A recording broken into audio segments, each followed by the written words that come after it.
Надеюсь, эту часть бампера не потеряли. С изоляцией здесь какие-то явные проблемы. То есть можно сказать, что это легендарный мотор. Машина-то едет, так что я думаю, ремонт мотора прошел удачно.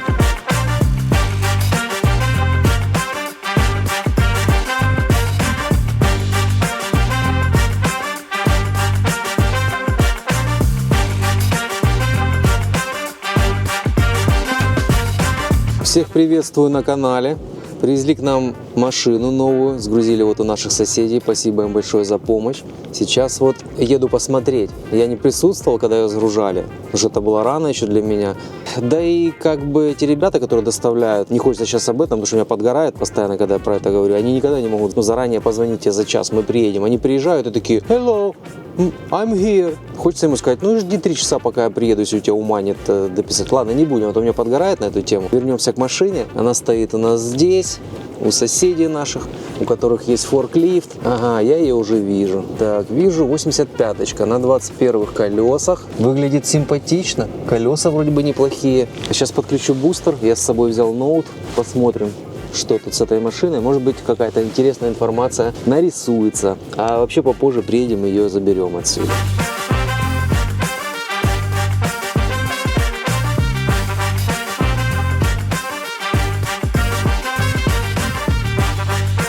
Вот такая вот машинка. Выглядит достаточно целой. Как-то высоковато она приподнята. Надеюсь, батареечка на месте. Но как-то она высоковато стоит, если честно. Что там внутри? Сидушечки у нас второй генерации. Большой экран потекший, маленький тоже потекший. Ладно, сейчас откроем машину, посмотрим, что там внутри. Ну, а в остальном внешне выглядит неплохо. Надеюсь, эту часть бампера не потеряли. У нас, по-моему, 16-й год, но она одномоторная. Здесь уже у нас лазили. А может, это наши ребята уже даже. Я не знаю. Но не суть. Сейчас мы ее немножечко прикурим и откроем, поглядим, что там к чему. Может быть, блин, я ключик с собой не взял. Хотел ключ подшить сразу, но забыл с собой взять. Ну, ничего страшного. Если что, сгоняю тут рядом. Это же наши соседи. Возьмем бустер.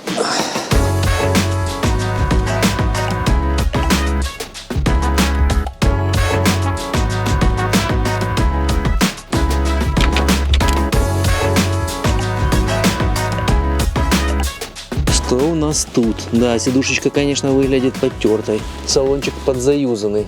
Хотя уже сидушечки второй генерации. Черная алькантара на потолке. И здесь алькантара. Комплектация неплохая очень. Сейчас загрузятся экраны и поглядим, что у нас по ошибочкам. Что тут у нас вообще за ситуация. Коврики сзади. Что у нас тут есть? Ага. Яйцо так называемое на месте. Это очень хорошо. Ну и в общем больше ничего здесь и нету. Этот кавер на месте, полочка на месте. В принципе, кроме ключа, все вроде как и на месте. Никаких презентов нам здесь не осталось, к сожалению, в виде зарядочки или еще чего-то интересного. Ну, как бы мы не сильно на это обычно и рассчитываем. Так, экраны у нас заряжаются. Машина говорит, что Charge Port Open. Хотя он не open. Charge Port закрыт, а машина говорит, что он открыт. Ну, ничего страшного, сейчас узнаем. Опачки, что тут?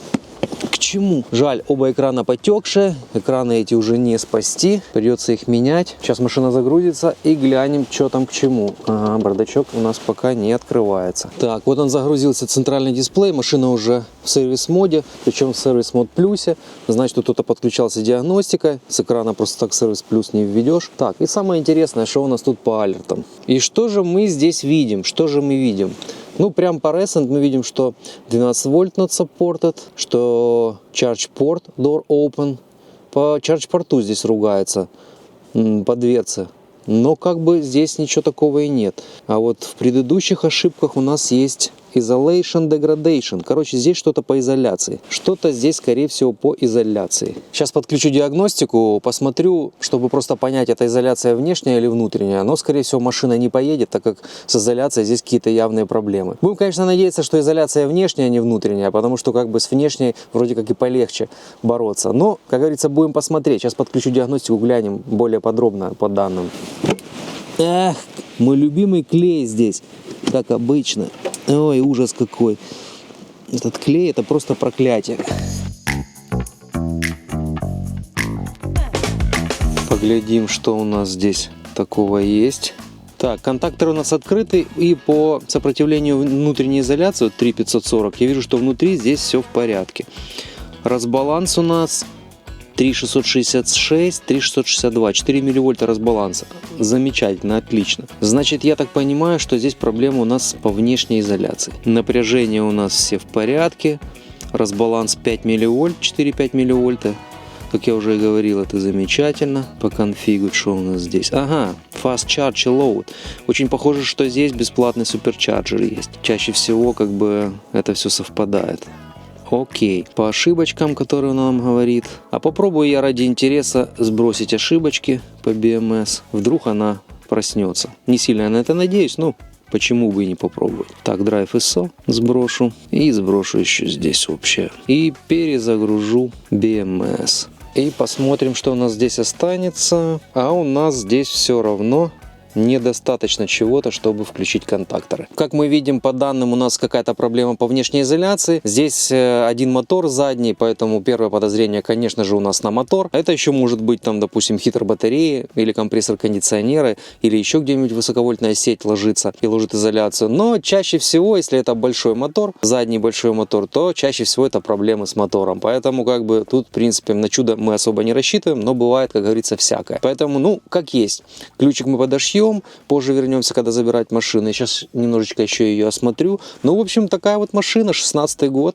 Симпатичная, в принципе, в салоне. Немножечко подзатертое сиденье. Но ничего страшного, я думаю, мы все это решим. Экраны поменяем. Я дальше постараюсь подснять эту машину и показать все-таки, какая была здесь проблема, почему она не ехала и как мы ее будем чинить. Так что, если вам интересно, оставайтесь с нами. Хорошие колеса у нее. И диски не покоцанные. И резина очень неплохая. Да, резина очень неплохая здесь стоит. В общем, колеса красивые, с хорошей резиной. Да и вообще я не вижу никаких дентов по машине, каких-то царапин. Выглядит кузов классно. Вроде все целое, поэтому неплохая машина за неплохие деньги, как говорится. Увидимся в продолжении ремонта. Яйца, блядь, ебал мой двигатель новый, блядь. Ебанулся. Это пипец. Вообще. Вот такой двигатель вмещается в Prius. Видите как? Уникальный автомобиль Toyota Prius.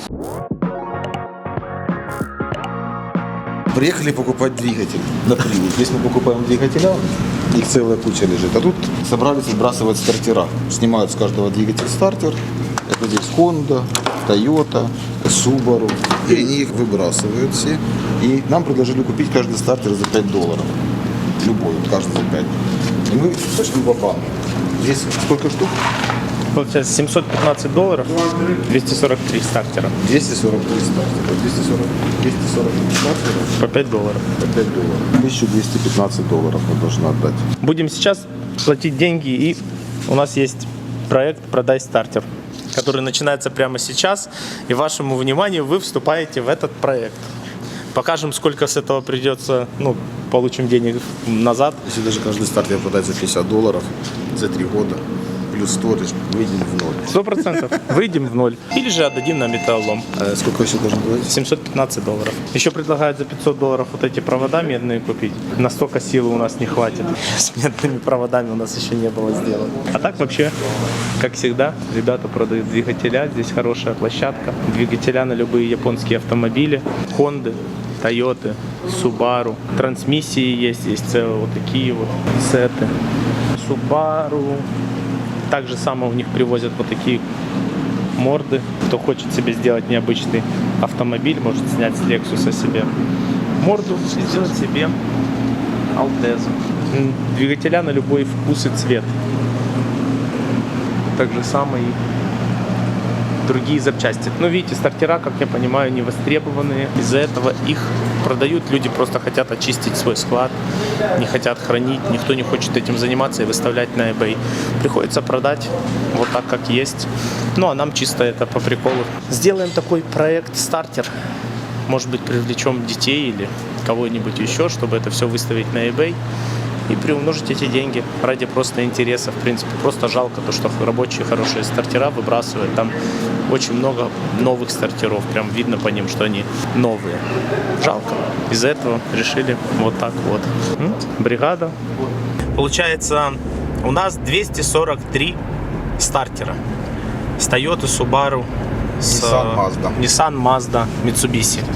И вот это все нам вышло во сколько? В $1215. Если умножить эти 243, так как мы посчитали, мы посмотрели, там штук 10. Какие-то стоят по 70, какие-то стоят там по 45. Ну и в круг, если взять, $50. Если умножить эти стартера, то там получается 12 чем-то тысяч. 12 150. Вот. Ну, получается вот такой вот заработок. Но, опять же, заниматься и продавать это чисто ради заработка неинтересно. Просто интересно сделать такой опыт. Это похоже, на мой вкус, это похоже, как будто бы, знаешь, когда сториджи покупают, там в сторидже какие-то разные вещи валялись. Вот такое же самое у нас покупка. В принципе, они все рабочие, стартера эти. Даже есть новые какие-то, очень хорошо выглядят. Все Денса, хорошие компании стартера, Да. там никаких нет ни китайских, ни каких-то там плохих. Они все рабочие, все сняты из двигателей, которые продают. Да, вопрос лишь только в одном: пофотографировать, У меня выставить вопрос в другом. и хранить. Вот смотри, на каждом двигателе стоит стартер. Да. Этот хозяин нанимает человека, и он его каждый стартер должен открутить Да, сколько? и вытащить, и потом еще продать за $5. Как по мне, это как бесплатная работа. Я бы его уже не снимал бы, я просто бы его отдал бы. Ну да. Понимаешь? А не надо везде отрезать провода, открутить болты, снять стартер, положить, хранить это все. Но, с другой стороны, подумай, это за какой промежуток времени он продал 243 двигателя. Но я думаю, что стартера приходят уже оттуда, они уже открученные, потому что коробки же отдельно приходят, понял? Не всегда двигателя, допустим, с коробками, с этим всем. Из-за этого большинство, знаю, что они открученные, приходят оттуда просто как гамузом в какой-то коробке. Ну и, естественно, если кто-то просит, они типа дают. Вот так. Ну а там дальше покажем, что будет с этими стартерами. Получается, нам сколько надо продать штук, чтобы вернуть свои деньги? 25 штук. 25 стартеров надо продать, чтобы вернуть свои деньги. Остальные положим... Сдадим на металлолом. Не. Положим, будут лежать до лучших времен. Потом, если что, уже Ну, там не сложная определим. работа. Там, например, уже понятно, какие марки машин. Их надо просто рассортировать стартера, которые там Toyota Да. к Toyota, Nissan к Nissan, сделать несколько фотографий, выложить и все, и ждать, когда тебе прислали, говорят, хотим купить, продал, все, дальше пошел. 100%. Отослал, запаковал и уехал. Добро пожаловать в проект «Стартер». Всех снова приветствую. Продолжаю историю с вот этой вот машины, которая не так давно к нам приехала. Я показывал видео, как мы ее забирали. И там была ошибка по изоляции, по внешней. Сейчас компьютеры продолжают загружаться. Я уже подвязал сюда ключик. Правда, ключик такой немного подраненный, но рабочий. Сейчас машина загрузится еще раз. Глянем на ошибки. Ну, я помню, что там была какая-то ошибка по внешней изоляции. Внутреннее сопротивление, я помню, было в порядке. Поэтому, скорее всего, сейчас полезу в High Voltage Fuse Box, который стоит под задним сиденьем, и померяю сопротивление на проводах, которые идут на мотор. Ну, и если подозрения подтвердятся, то будем снимать мотор, будем его ремонтировать. Здесь стоит большой мотор сзади. Это заднеприводная машина. Несмотря на то, что это 16-й год, она имеет только задний привод. Естественно, значит, там большой мотор. А если там большой мотор, то там часто бывают большие проблемы с изоляцией. Поэтому сейчас все узнаем. Что у нас тут по ошибочкам? Ну, в общем, вот все, что было вчера, я смотрел. Isolation Degradation, контакторы Delayed Close, Transcon Mat. Это все обычно происходит, когда есть какие-то проблемы с сопротивлением внешней изоляции. А первый подозреваемый у нас это мотор. Поэтому лезем к его проводам.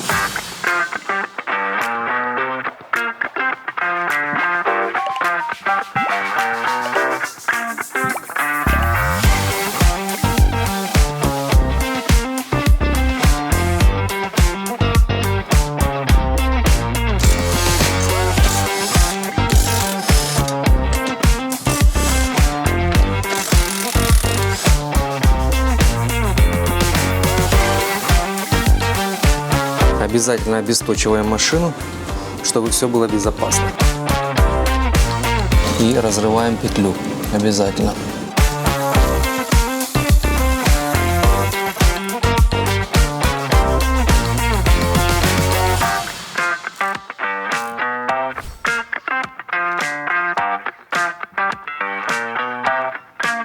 Так, ну вот мы разобрали High Voltage Fuse Box, один на землю, и меряем провода. Сейчас меряем все на подключенных проводах, чтобы убедиться, что мы не ошибаемся.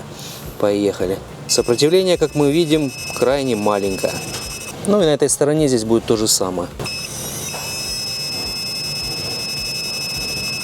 Здесь все то же самое. Теперь я откручу провода. Вот провода идут на мотор, вот провода идут на батарею. Это приходят провода с зарядного порта. И вот два провода идет на DC-DC конвертер.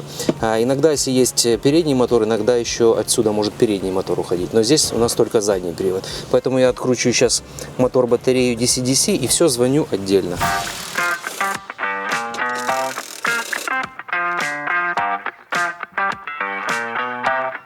Позвоним сразу вот эти провода, потому что у нас мотор под подозрением самый первый.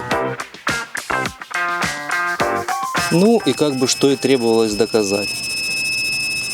А вот, допустим, если на DC-DC оставить на все остальные шины, то здесь у нас сопротивление вот такое вот. На батарею провода сейчас тоже подцеплю. Просто так, для наглядности. Вот я на батарею щуп прицепил. Здесь 4,7 мегаома, то есть достаточно все высоко. То есть 47 мегаом, сори, я оговорился. Charge-порт здесь тоже как бы еще подключен. Но, в общем-то, он будет такое же сопротивление, как я мерил DC-DC, потому что сейчас они подключены все на одни шины. Ну, в общем, так и есть. Поэтому, в принципе, я убедился в том, на что у меня были подозрения, на задний мотор. Его сопротивление изоляции крайне низкое. Поэтому что делать? Сейчас здесь все это дело можно подсобрать, чтобы сюда не возвращаться. И снимаем мотор, ремонтируем мотор, ничего нового. Хочу показать вам такое устройство. Вот так вот оно выглядит. Сейчас покажу. Это BNB монитор. Я приобрел его у одного человека, которого я нашел на YouTube. Вот так вот выглядит это устройство. Я его немного модифицировал, я удлинил здесь провод для удобства работы, приклеил такой вот плоский пауэрбанк, чтобы было тоже удобно, и короткий такой вот провод питания, чтобы это все дело было мобильным. И, допустим, когда вы имеете вот батарею разобранную, и, допустим, вам нужно промониторить модули, то есть увидеть, какие на них напряжения, есть ли разбег или, может быть, какие-то проблемы. И мы можем взять просто, подключить этот BNB монитор прям к плату BNB модуля, в его стандартный разъем, и с помощью этого устройства увидеть данные. То есть он сейчас подключится, и мы видим общее напряжение, видим максимальное и минимальное напряжение на ячейках, видим разбег и видим два датчика температуры. Есть еще вот такой вот режим, когда меньше 5 милливольт он показывает палец вверх и зеленым, а когда больше 5 милливольт, тогда палец вниз. Есть еще вот такой вот режим, где он показывает все напряжения на ячейках и два датчика температуры, что очень-очень удобно. Этим устройством очень удобно пользоваться, когда, допустим, батарея в таком виде, как я показал, когда она разобрана и нет возможности подключить диагностику полностью ко всей батарее. Либо, допустим, когда балансируешь модуль на столе, не нужно подключаться к каждой линии мультиметром, сразу видно все напряжения, можно балансировать и сразу контролировать все напряжения, что очень-очень удобно в работе. Так, ну что, сняли мы мотор, вот он мотор, он уже разобранный, в принципе мы уже все померили, нам все понятно. Сейчас покажу на видео, чтобы было еще понятней. Один щуп на землю, один на шину. И смотрим на результаты. Половина мегаома, 0,5 мегаома. Конечно же, это очень-очень мало. То есть мы уже таких моторов встречали достаточно много. Это мотор Refurbished. По нему видно, он чистый, у него видно, что был новый ротор, потому что на роторе износ практически здесь не ощущается. И самое интересное, то, что мы уже определяем на крышке, там где сальник, есть такая вот наклеечка, что говорит о том, что здесь уже кто-то был, и мотор, не просто здесь кто-то был, а этот мотор Refurbished. То есть это какая-то сторонняя компания, я так думаю, которая работает с компанией Tesla и делает им Refurbished моторов, ребилд моторов на вот своем предприятии каком-то. И самое интересное, каждый раз, когда мы такой мотор встречаем, мы его встречаем с низким сопротивлением изоляции, с кулантом внутри, и мы его встречаем с таким вот красным сальником внутри. Сейчас я объясню, что это за сальник. Такая вот у меня тут уже небольшая коллекция красных сальников. А сальник этот имеет одну вот такую губу, которая, будем откровенны, она не работает сразу. То есть этот сальник, мне кажется, он вообще долго не протянет. Он просто не предназначен для того, чтобы работать здесь. Допустим, если мы... Ну вот у нас уже здесь целая коллекция этих красных сальников. Бывают еще одногубые сальники не красного цвета, но редко. В основном вот такие. Потому что оригинальный сальник, вот он имеет две губы, даже три. Мы, если меняем сальник, Если все-таки мы оставляем сальник и покупаем новый сальник, если, допустим, это Люди-Кросс мотор, мощный перформанс, там, где мы coolant delete не делаем, то мы меняем на трехгубый сальник и делаем дрейн обязательно. А здесь вот на этих моторах, которые рефабришат, здесь стоят вот такие вот красные сальники, как вот с этого мотора мы достали, и у них одна губа. То есть они, я думаю, вообще, причем не просто одна губа, она еще такая очень деревянный такой пластик или резина, прям очень жесткий. Вот если взять старый сальник вот этот, все равно как бы на нем губы более мягкие такие. А здесь, я не знаю на самом деле, как это происходит. Зачем эти компании ставят эти красные сальники, зачем они обретают эти моторы на быструю погибель, это просто мне непонятно, но это массово происходит. Вот у нас уже, наверное, с десяток моторов попадался, если не больше, с такими вот сальниками. Это только те моторы, которые попадали к нам. А сколько их вообще? Поэтому, конечно, хотелось бы посмотреть в глаза этому менеджеру или инженеру, или директору этой фирмы, или этой компании, которая делает вот эти рефабришит моторы для компании Tesla, которые, кстати, компания Tesla ставит по гарантии и меняет вам. А бывает и не по гарантии, и берет за это в районе 10 тысяч долларов. Вот такой вот мотор вам могут поставить за 10 тысяч долларов с красным сальником, который, ну я не знаю, сколько он протянет.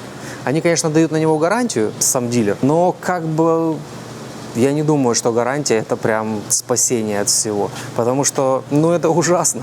У меня просто нет комментариев на тему этих красных сальников. Здесь у нас машина не перформанс, обычная заднемоторная 85-ка. Мы здесь удалим кулант, заменим статор на сухой. Этот потом будем сушить, восстанавливать. Почистим ротор и соберем этот мотор. И я думаю, уже очень вскоре эта машина поедет. Я как бы снимаю эту машину, этот проект.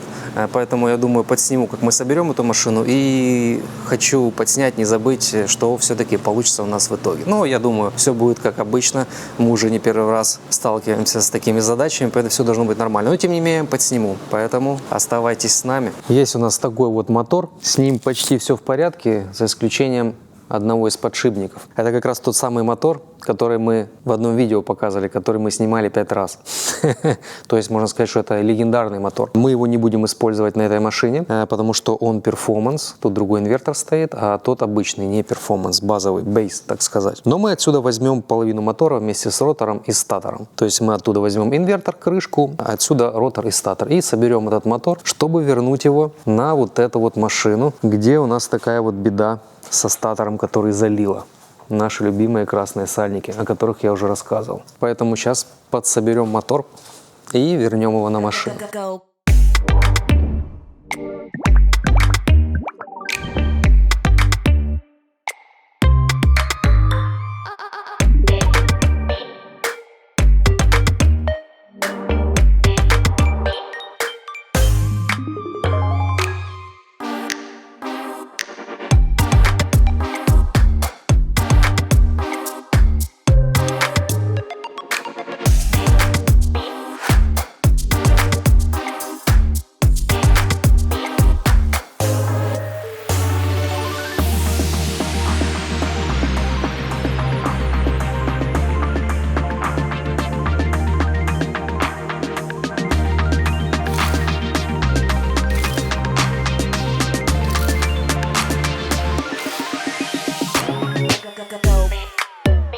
Ну вот, мотор и собран. В таком вот он виде сейчас. Все собрано. Сейчас подкинем его сюда на машину. Ну и уже можно будет ехать.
Так, ну мотор на месте. Будем включать.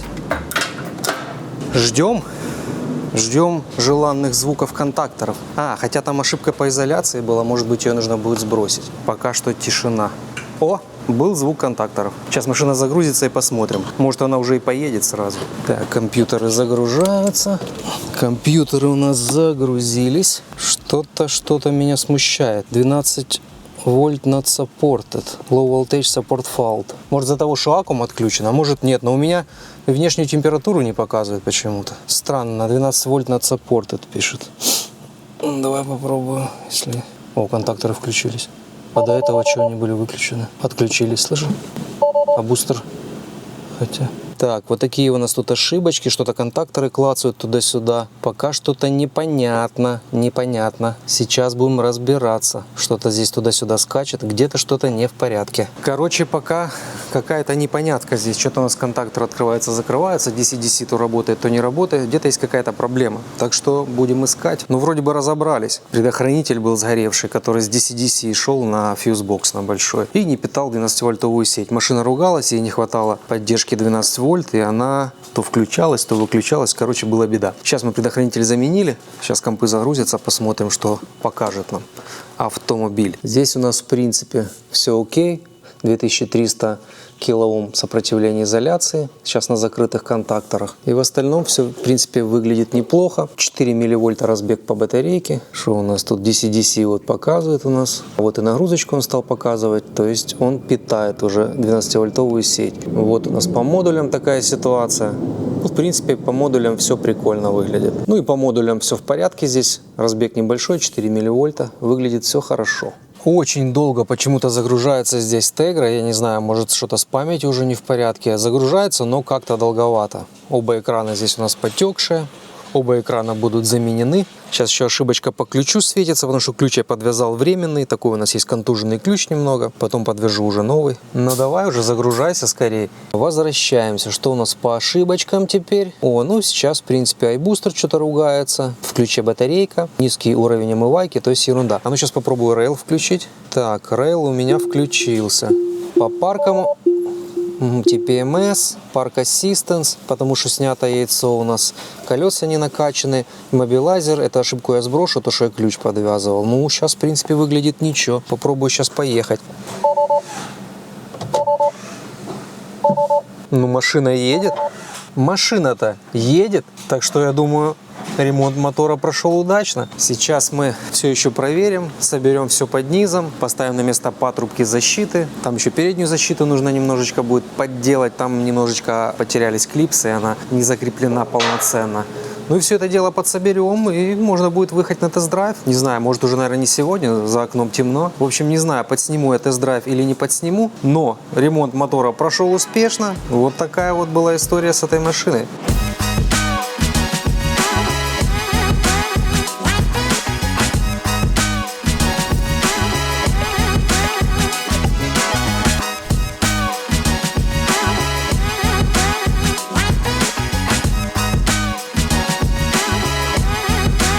Так, ну поехали.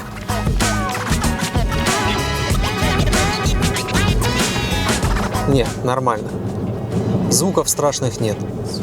Не, ну что можно сказать? Машина едет хорошо, звуков никаких посторонних нет, мотор работает отлично. Поэтому можно сказать, что успешно. Да, 16-й год, но еще бампер дорестовый. Да, вроде ничего не гремит, да? Ходовка сбитая. Ходовка.